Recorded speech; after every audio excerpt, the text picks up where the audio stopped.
Hello my dear friends, मैं प्रेम प्रकाश फिर से आज एक बार द कैरियर हब के ऑफिशियल यूट्यूब चैनल की तरफ से आपके लिए एक नई सीरीज़ यानी महात्मा गांधी की उसी सीरीज़ को आगे बढ़ाते हुए आज मैं आया हूं। और आज मैं आपको खिलाफत आंदोलन, असहयोग आंदोलन के बारे में बताऊंगा कि कब क्या हुआ। ओके, मैं खिलाफत आंदोलन के बारे में आज बात करता हूँ। खिलाफत आंदोलन और असहयोग आंदोलन की पृष्ठभूमि का आधार खिलाफत आंदोलन और जलियांवाला बाग, असहयोग आंदोलन सब की पृष्ठभूमि एक ही है, हमारा रॉलेट एक्ट। आपको पता होगा कि रॉलेट एक्ट के आने के कारण जलियांवाला बाग हत्याकांड हुआ। उसी समय बहुत सारे कांड हुए। उसी की देन है कि अंग्रेज़ों के प्रति सभी का जो झुकाव था वो कम हो गया। अंग्रेज़ों के प्रति सभी एक नफ़रत के भावना से देखने लगे। उसी में सबसे बड़ा उस समय आपको याद होगा कि 1914 से लेकर 1918 तक 1914 से लेकर 1918 तक प्रथम विश्व युद्ध हुआ। सुनिएगा फिर से, फर्स्ट वर्ल्ड वार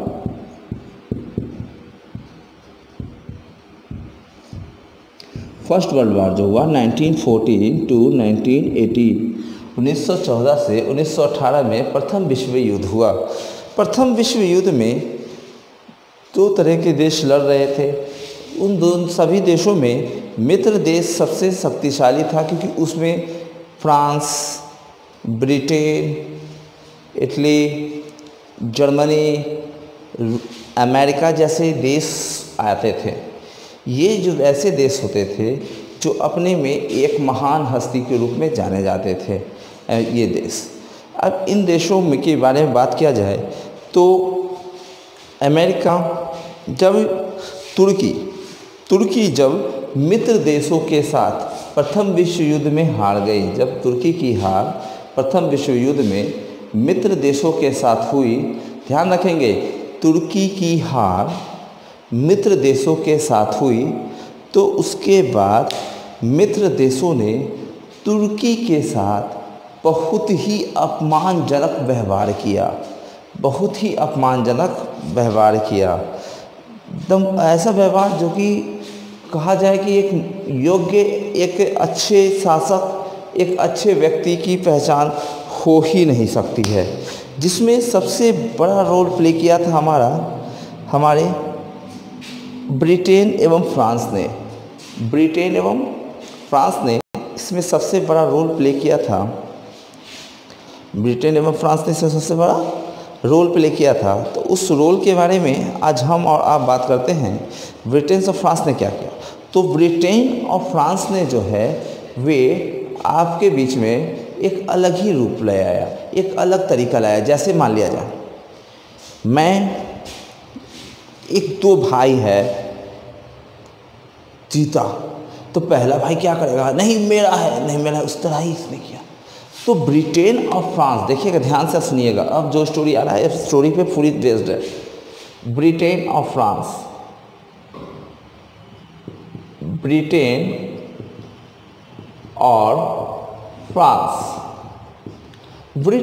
फ्रांस ये दो देश ऐसे थे जिन्होंने तुर्की के जो राजा होते थे, क्लियर, तुर्की के जो राजा होते थे उनको मुसलमान अपने खलीफा के रूप में देखते थे। इस खलीफा के बारे में हम बात करते हैं तो क्या होगा? खलीफा के रूप में देखते थे। लेकिन मित्र देश के साथ हारने के बाद क्या हुआ कि मित्र देशों ने खलीफा के पद यानी कि तुर्की के सुल्तान से उसके पद को छीन लिया, तथा तुर्की को ब्रिटेन और फ्रांस ने आपस में दो भागों में बांट लिया, जिससे कि पूरे विश्व के मुसलमान आघात हो गए। और जहाँ जहाँ ब्रिटेन शासन था जहाँ जहाँ ब्रिटिश शासक का राज्य चलता था, जहाँ जहाँ ब्रिटिश शासन थी, वहाँ वहाँ विरोध होने लगी। इसी में हमारा देश भी आता है, भारत में भी उस समय 1919 में ब्रिटिश का शासन था, ब्रिटिश के शासन था। यह एक तरह से हम लोग कह सकते हैं खिलाफत आंदोलन एक क्रांतिकारी आंदोलन नहीं थी, यह एक क्रांतिकारी आंदोलन नहीं थी। यह कौन सी आंदोलन थी? धार्मिक आंदोलन थी। क्या थी? धार्मिक आंदोलन। यह क्या थी? यह मूल्यतः ये क्या थी? धार्मिक आंदोलन थी, धार्मिक आंदोलन थी। यह मूल्यतः एक धार्मिक आंदोलन थी। क्लियर है? तो यह मूल्यतः एक धार्मिक आंदोलन थी। आगे बढ़ा जाए तो यह मूल्यतः एक धार्मिक। अब इसके बाद जो बात आता है उसके ऊपर हम लोग देखते हैं क्या होना या नहीं होना। तो यहाँ तक तो हम लोगों ने देख लिया।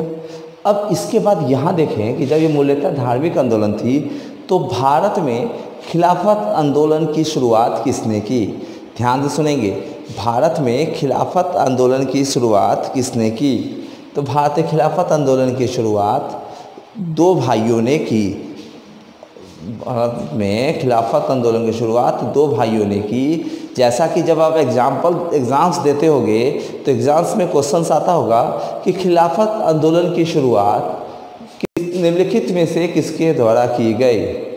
अली बंधु, शौकत अली, मोहम्मद अली जिन्ना। अब सोचते हैं आदमी, अरे ये क्या है, खिलाफत आंदोलन की शुरुआत किसके द्वारा की? तो हम डायरेक्ट आंसर मारते हैं अली बंधु। किस पे मारते हैं? अली बंधु को मार देते हैं। अली बंधु ना, this is the right and this is the perfect answer. एक नंबर आपका कहीं नहीं जाने वाला अली बंधु से। बट मान लिया जाए वहाँ पर अली बंधु नहीं देता है, वहाँ पर आपको क्वेश्चन दे देता है कि कौन थे, तो ये कौन सा आ जाएगा?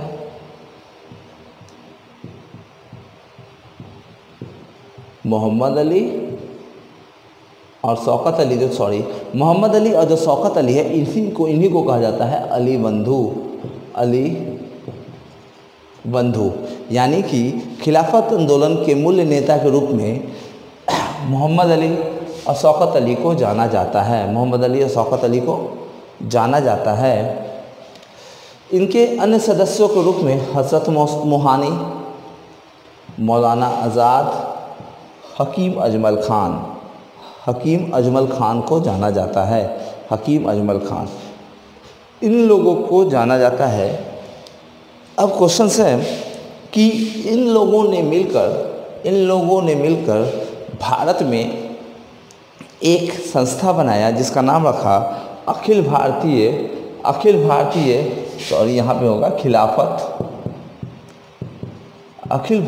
खिलाफत समिति का गठन। इन लोगों ने मिलकर क्या किया? सितंबर 1920 में अखिल भारतीय खिलाफत समिति का गठन किया। ध्यान से सुनेंगे, उन्होंने क्या किया? अखिल भारतीय खिलाफत समिति का क्या किया? गठन किया। अब क्वेश्चन ये आ जाता है कि अखिल भारतीय खिलाफत समिति, देखिए ध्यान से सुनेंगे, अखिल भारतीय खिलाफत समिति कब किया गया? सितंबर 1919 में अखिल भारतीय खिलाफत समिति का किया गया। अब हम लोग आगे बढ़ते हैं तो आगे देखेंगे तो क्या होगा। ये तो था 17 अक्टूबर 1919 को ब्रिटेन सरकार के खिलाफ अपने गुस्से को जाहिर करते हुए, ब्रिटेन सरकार के खिलाफ अपने गुस्से को जाहिर करते हुए, अपने गुस्से को क्या करते हुए? जाहिर करते हुए अखिल भारतीय खिलाफत समिति ने खिलाफत दिवस के रूप में मनाया। कब मनाया? तो 17 अक्टूबर 1919 को खिलाफत दिवस के रूप में मनाया। अब 24 नवंबर 1919 की हम बात करते हैं तो 24 नवंबर 1919 को दिल्ली में अखिल भारतीय खिलाफत समिति का एक सम्मेलन हुआ। को दिल्ली में कहाँ हुआ?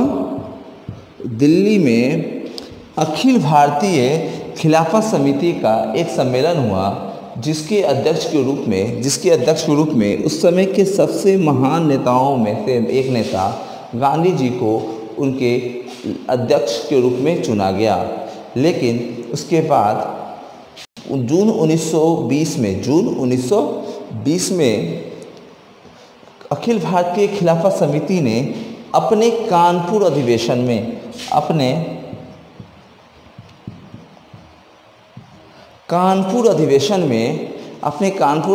में खिलाफत आंदोलन का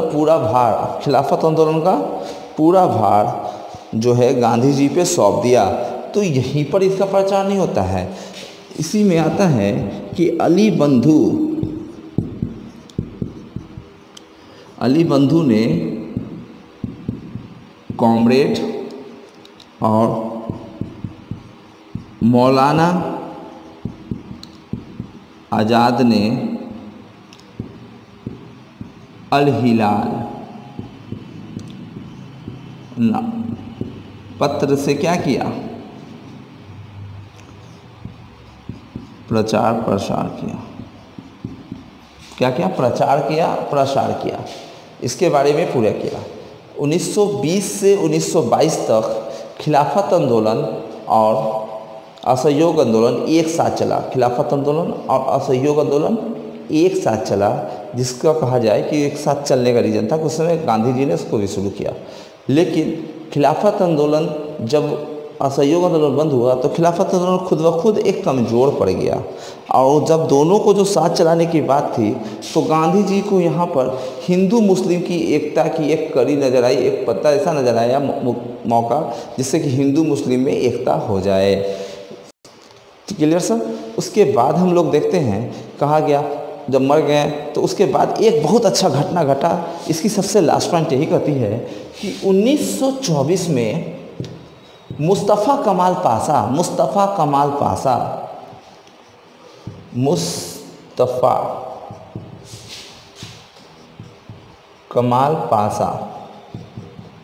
ने तुर्की से खलीफा पद का अंत करके इस आंदोलन को एकाएक समाप्त कर दिया। ना खलीफा पद रहा, ना किसी मुसलमानों को किसी प्रकार का विरोध रहा। ठीक है सर, इसी का खिलाफत आंदोलन था। शॉर्ट आउट ले लें। ओके,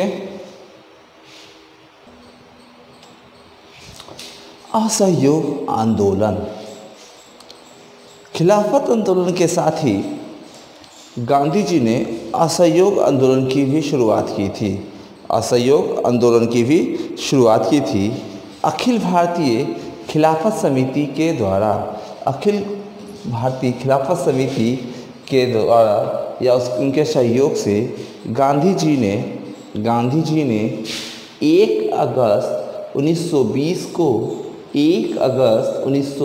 को असहयोग आंदोलन की शुरुआत की। असहयोग मतलब क्या? सिंपल सा समझ लें, बोल क्या रहा है?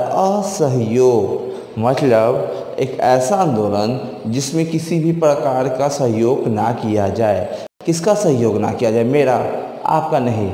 एक ऐसा आंदोलन जिसमें अंग्रेज़ों की किसी भी प्रकार की सहायता ना की जाए। इसका मतलब ये था, इसका भी दायरा भी यहाँ पे आता था कि अंग्रेज़ों की किसी भी प्रकार की मदद ना की जाए। गांधी जी ने इसे ला। इस समय तक यह आंदोलन, जिस समय यह शुरू किया गया, यह आंदोलन किसी भी पार्टी की ना होकर यह खिलाफत की बात थी। जब गांधी जी ने इस आंदोलन की शुरुआत की उस समय गांधी जी ने सबसे पहले अपनी उपाधि को त्यागा। गांधी जी ने सबसे पहले अपनी उपाधियों को त्यागा, जिसका नाम था केसर हिंद, जुलू युद्ध पदक, बोर युद्ध पदक। सिंपल सा, गांधी जी ने कौन कौन सा पदक को ठुकराया? तो केसर हिंद, जुलू और बोर युद्ध पदक को उन्होंने ठुकराया। अब क्वेश्चन ये आ जाता है कि गांधी जी ने जिस दिन 1 अगस्त 1920 को जिस दिन इस आंदोलन की शुरुआत की, उस दिन हुआ क्या हुआ? सबसे बड़ी बात यह है कि हुआ क्या? तो उस दिन हुआ क्या कि उस दिन हमारे देश के एक महान नेता जिनका नाम था बीजी तिलक, यानी बाल गंगाधर तिलक, बाल गंगाधर तिलक की क्या हो गई, निधन हो गया। कब हुआ निधन? 1 अगस्त 1920 को। 1 अगस्त 1920 को बाल गंगाधर तिलक का निधन हो गया। इस दिन बहुत ही दुर्भाग्य की हमारे लिए बात थी। गांधी जी ने इनके निधन पर एक सुंदर से शब्दों में कहा कि गांधी जी ने बहुत एक सुंदर से कहा, एक सहानुभूति के रूप में कहा कि मेरे सर से आधार नष्ट हो गया। मतलब कहने का है कि मेरा जो आधार था, जो मेरे लक्ष्य थे, जो मेरा एक आधार हुआ करता था, वे क्या हो गए हैं, ख़त्म हो गया, वे नष्ट हो गए। ये मतलब कि नष्ट होने, इनका सिर्फ गांधी जी के बोलने का रीज़न ये था कि उनको कांग्रेस का सपोर्ट चाहिए था। अब कांग्रेस के सपोर्ट का मतलब है कि उसमें सबसे ज़्यादा उस समय उग्रवादी नेता का ही चलता था, जो गरम दल के नेता कहे जाते थे, उनका जोर हुआ करता था। उग्रवादी नेता ही का इनका इसमें ज़्यादा जोर रहता था। तो उग्रवादी नेता होने के कारण उन अलग अलग तरीके के वर्ड बोल के उन्होंने क्या, यानी गांधी जी ने सिंपल से कहा कि तिलक के मर जाने के बाद जैसे मेरा आधार ही नष्ट हो गया। इनके इस वाक्य से हमारे कांग्रेस के उग्रवादी नेताओं के से इनकी एक सहानुभूति टाइप पर प्रकट हुई। इनके लिए एक सहानुभूति बनी। किनके लिए सहानुभूति बनी? तो गांधी जी के लिए। किसके लिए सहानुभूति बनी? तो गांधी जी के लिए एक सहानुभूति पैदा हुई। गांधी जी के लिए एक सहानुभूति आई। गांधी उनको लगा कि गांधी जी एक ऐसे व्यक्ति हैं जिनके प्रति हमारे प्रति कुछ सोचते हैं। उसके बाद गांधी जी ने एक फंड की स्थापना की। गांधी जी ने एक फंड की स्थापना की, जिस फंड का नाम उन डीजी तिलक के नाम पर ही रखा गया, तिलक स्वराज फंड। तिलक स्वराज फंड के नाम पर रखा गया। किसके नाम पर रखा गया? तिलक स्वराज फंड की स्थापना की गई। इस फंड का सबसे बड़ा कारण क्या था? इस फंड ने 6 महीने के अंदर, ध्यान देखिएगा, 6 महीने के अंदर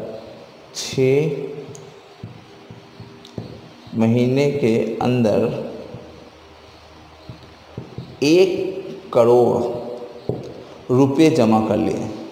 इस फंड ने 6 महीने के अंदर कितने रुपए जमा कर लिए? 6 महीने के अंदर 1 करोड़ रुपए जमा कर लिए, जिससे कि असहयोग आंदोलन में भाग लेने वाले हर एक व्यक्ति के कार्य में कुछ न कुछ काम हो सके। आगे बढ़ते हैं। ये था हमारा।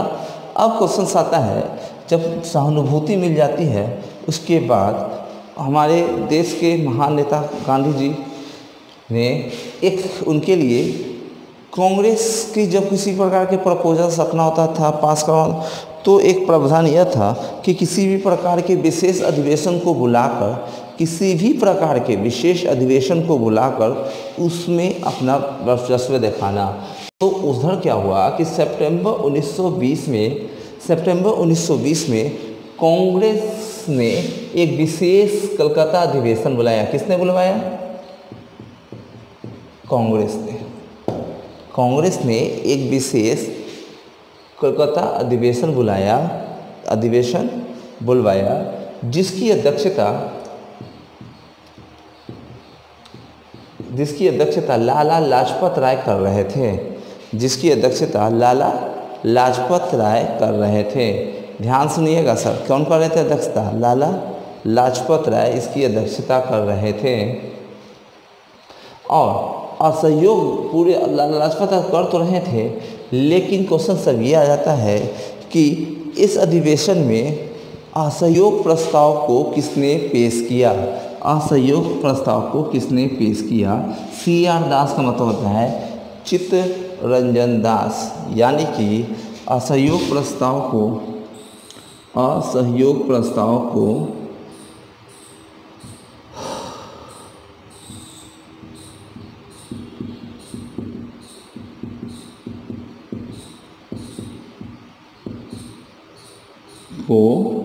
CR दास ने क्या किया? पेश किया। ध्यान रखेंगे, सी आर दास ने पेश किया, लिखा नहीं। सी आर दास ने असहयोग प्रस्ताव को पेश किया, यानी सितंबर 1920 को कोलकाता कांग्रेस के कोलकाता विशेष अधिवेशन में, जिसकी अध्यक्षता लाला लाजपत राय ने की थी, उसमें डॉक्टर चित्तरंजन दास के द्वारा असहयोग प्रस्ताव को पेश किया गया। अब क्वेश्चन आता है कि असहयोग प्रस्ताव के लेखक कौन थे। अब असहयोग प्रस्ताव जो पेश हुआ उसे किसने लिखा, तो उस प्रस्ताव को लिखने का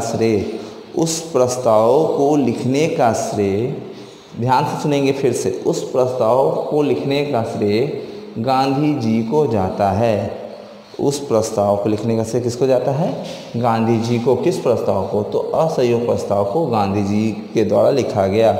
सिंपल सा, असहयोग प्रस्ताव गांधी जी के द्वारा लिखा गया, लेकिन कांग्रेस के समक्ष इसे पेश किसके द्वारा किया गया, तो सी आर दास के द्वारा उनके समक्ष पेश किया गया।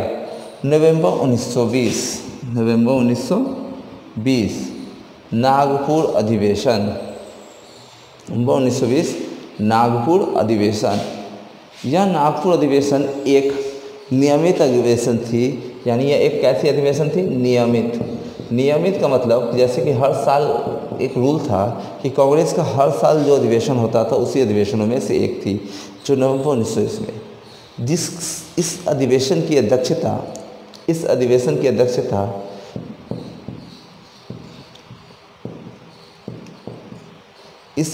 की अध्यक्षता विजय राघवाचारी ने की थी। इस अधिवेशन की अध्यक्षता किसने की थी, विजय राघवाचारी ने की थी। और इस अधिवेशन में असहयोग प्रस्ताव पास हुआ। इस अधिवेशन में क्या पास हुआ, असहयोग प्रस्ताव पास हो गया, यानी पारित हो गया।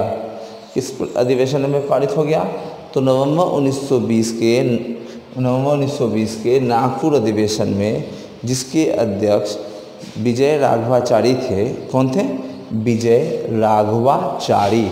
ध्यान से देखेंगे, ये नाम ऑलवेज पूछ बैठता है, अधिवेशन के अध्यक्ष का नाम विजय राघवाचारी थे। उन्होंने अधिवेशन में इस प्रस्ताव को क्या किया गया, पास किया गया। और जब यह पास हुआ आंदोलन, तो इस समय से यह आंदोलन किसका समझा जाने लगा, इस समय से यह आंदोलन कांग्रेस का समझा जाने लगा। ध्यान रखेंगे, इस समय से यह आंदोलन कांग्रेस का समझा जाने लगा, क्योंकि खिलाफत एक छोटे से समूह में बढ़ जाता था, लेकिन कांग्रेस के नाम आने से एक पूरे बड़े समूह में बढ़ जाता है। उसके बाद 1921 में अहमदाबाद अधिवेशन होता है। 1920 में अहमदाबाद अधिवेशन होता है। इस अहमदाबाद अधिवेशन की हम और आप वार्ता कर लें तो अहमदाबाद अधिवेशन की अध्यक्षता हकीम अजमल खां ने की थी। हकीम अजमल खां के द्वारा की गई यह अध्यक्षता एक अहम भूमिका निभाती है। इस समय से कांग्रेस के सभी सदस्यों ने गांधी जी को अपना सर्वोसर्वा मान लिया। गांधी जी को अपना क्या मान लिया, सर्वोसर्वा मान लिया। अब ध्यान आता है कि गांधी जी ने इस मौके को एक ऐसा मौका समझा जिसमें उनको लगा कि हिंदू मुस्लिमों की एकता यहाँ पर हो सकती है। उन्होंने अब इस मौके को देखा हिंदू मुस्लिम की एकता, लेकिन उनकी एक गलत फहमी थी। हमारे देश के एक महान नेता जिन्होंने भारत के एक अलग देश जो हुआ पाकिस्तान, उसके जो जन्मदाता है मोहम्मद अली जिन्ना को कहा था कि ऐसा करने से हमारे देश की अखंडता भंग होगी, ऐसा करने से हमारे देश की क्या होगी, एकता एवं अखंडता भंग होगी, जिसके बारे में किसी ने भी कुछ नहीं सोचा था। गांधी जी जब कांग्रेस का हुआ तो गांधी जी के एक आह्वान पर स्कूल कॉलेज के सभी विद्यार्थियों ने ब्रिटिश गवर्नमेंट एवं ब्रिटिश शिक्षकों का विरोध किया, उनका असहयोग दिया। वकीलों ने अदालत से अपना इस्तीफ़ा दे दिया, बहिष्कार करने लगे, हर जगह बहिष्कार होने लगा, विदेशी सामानों को जलाया जाने लगा, जिस पर जिस पर रविंद्रनाथ टैगोर ने कहा था कि यह एक निष्ठुर बर्बादी है किसी भी सामान को, क्योंकि वहाँ पर अंग्रेज़ का विरोध कर रहे थे और हम लोग कर रहे थे। जस्ट लाइक अभी का मान लेना, हम लोग कर रहे चाइना, तो उस समय ब्रिटेन कर रहे थे। तो निष्ठुर बर्बादी ली, जैसे कि हमारा विरोध करना है, हमें विरोध करना है, जिस चीज़ को हम लिए हैं उसका क्यों बर्बाद करें, उससे तो यूज़ करेंगे। अब इसके बाद हम लोग को ध्यान रखना, तो उस समय इसी चीज़ को रविंद्रनाथ टैगोर ने कहा कि ये एक निष्ठुर बर्बादी है। उसके बाद उसी समय आपको याद होगा 17 नवंबर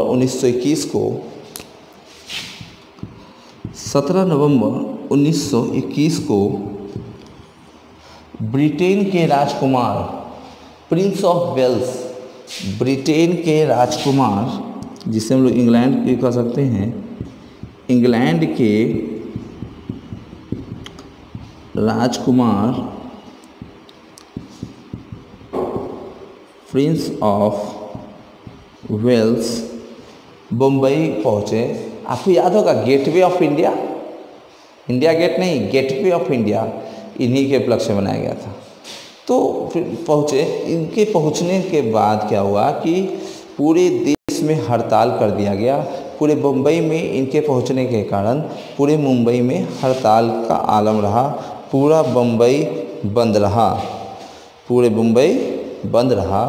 और मोहम्मद अली ऐसे एक नेता हुए, मोहम्मद अली देखेंगे, मोहम्मद अली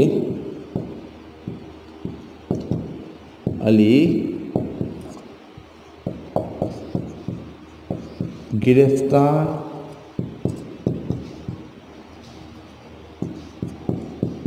होने वाले पहले क्या थे, व्यक्ति थे। मोहम्मद अली गिरफ्तार होने वाले पहले व्यक्ति थे, ध्यान रखेंगे, मोहम्मद अली गिरफ्तार होने वाले पहले व्यक्ति थे, जिससे मोहम्मद अली जिन्ना, एनी बेसेंट, बिपिन चंद्रपाल ने कांग्रेस के द्वारा इस आंदोलन में गांधी जी के सहयोग के कारण इन लोगों ने कांग्रेस से अपना इस्तीफ़ा दे दिया। यह आंदोलन तो सफलतापूर्वक 2 साल चली, लेकिन इस आंदोलन में एक घटना घटी जिसके बाद यह आंदोलन बंद करना पड़ा, जिसे हम सुनाते हैं। पहले अब इसका स्क्रीनशॉट ले लें, क्योंकि इसे मैं मिटाऊंगा।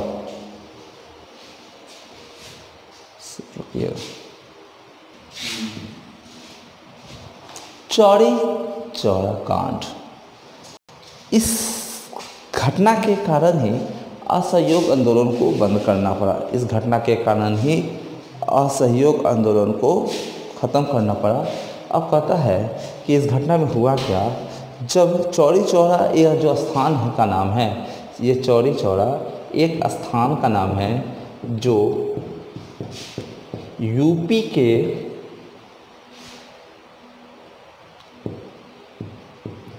देवरिया नामक स्थान के पास है, यूपी के देवरिया नामक स्थान के पास है, जो बिहार बॉर्डर क्रॉस करने के बाद यह स्थान मिलता है आपको।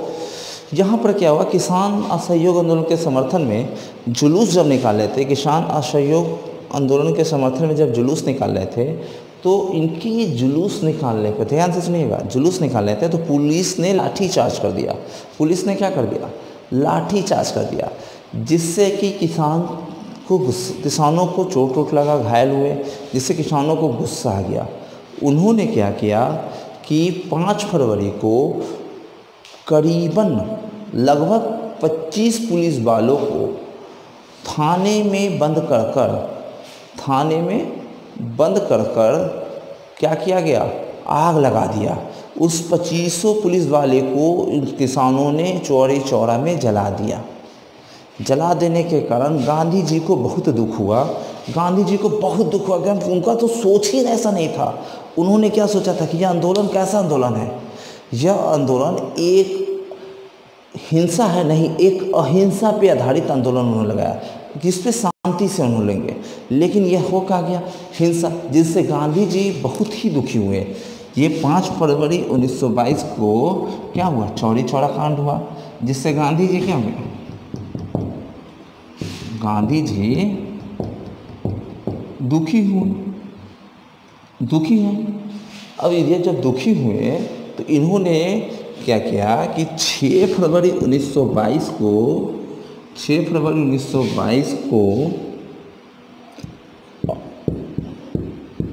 असहयोग आंदोलन स्थगित किया। सुनिएगा ध्यान से, समाप्त और स्थगित में अंतर होता है। स्थगित का मतलब अभी स्थगित कर दिया जाता है, बाद में चला दिया जाएगा। समाप्त का मतलब पूरे तरीके से समाप्त, दोनों का ही फर्क होता है। अब आता है हमारा 12 फरवरी 1922 को कांग्रेस की बारदोली बैठक होती है, जिस बैठक में यह निर्णय लिया जाता है कांग्रेस की बारदोली बैठक में कि असहयोग आंदोलन को पूर्णतः स्थगित यानी पूर्णतः समाप्त कर दिया जाए। अब यहाँ पे यह आंदोलन होने की कोई भी संभावनाएं नहीं होनी चाहिए, आंदोलन अब नहीं होगा।